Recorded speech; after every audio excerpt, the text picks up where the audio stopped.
ये देखें पुलिस वालों का एक अच्छा कदम।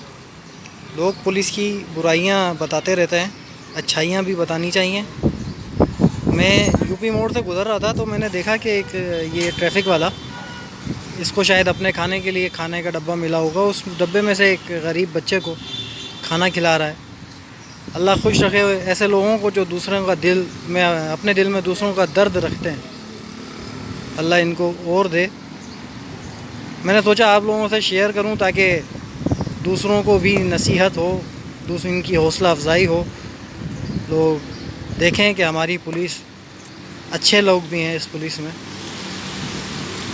इसीलिए मैंने यहाँ बैठ के अपनी गाड़ी से इसकी वीडियो बना रहा हूँ। हालांकि मुझे यहाँ पुलिस वालों ने आके गुजरने नहीं दिया, लेकिन ये एक अच्छा कदम था तो मैंने इसकी कैप्चर कर लिया कि आप लोगों से शेयर करूँगा।